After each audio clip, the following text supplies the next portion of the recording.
Gelin bugün size Mozaik Vize Center'dan ne edip ansaz şekilde nobota yazılması hakkında kısaca video tayinladım. Gelin tomoşa edelim. Google'a Mozaik Vize yazyanız ve birinci sahipada yer alan sayta basyanız. Şu tayda bir neçe devletler var. Yöne bize Türkmenistan öz yaşıl tuğumuzu saylayaz. Öz yaşıl tuğumuzu saylanınızda yok orada yine öz baydağımız çıkyandır. Türkmen dilinde sorayanlar için. Ve baş sahipaya gireninizde gerekli resmi namalar görüş belleğen, müracaatınız yağdayını belleğen diye. İn aşağıda da koşmaça size manili makalalar yazılandır. İn aşağında da ofisin adresi, telefon numaru, email adresi yazıyor. Yani yukarıda da ediliş olur yağlı adresi, işleyen vakti, pasportun alış vaktları yazıyor.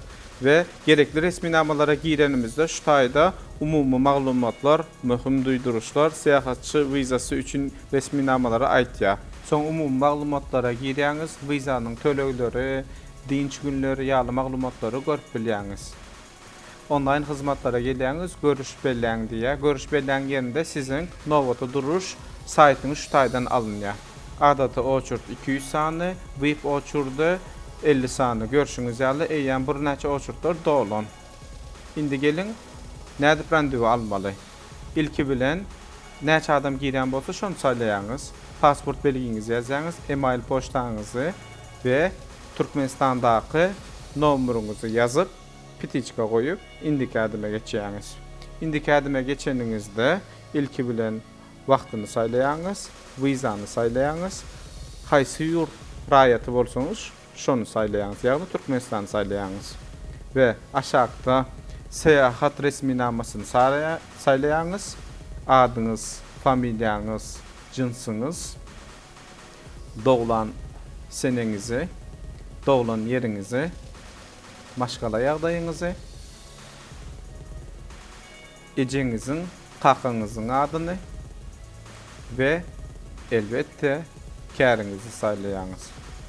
Pasport berilen yerini saylayanız.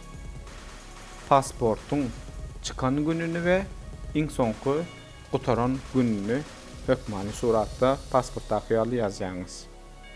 Men özümkini tahminen doldurdum. Siz ona önüs verme. Her kim öz resmi namalarını düz edip, doldurmalı olya.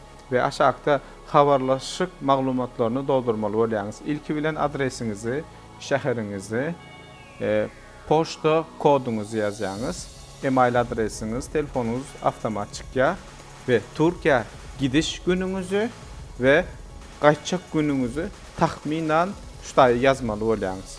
Ve aşağıda görüşü yağlı, 2 saniye pitiçka var, okap, indiki adıma geçeceğiniz. İndiki adıma geçeninizde size şular yağlı PDF çıkıyor. Şu PDF'i print edip telefonunuza saklanıp eteceğiniz. İn esası zaten müracaatınızın yağdayını ve randevu yağdayını, arıza yağdayını şu sayttan görüp bilyeniz. İkisi de bir sahipada yer alıyor.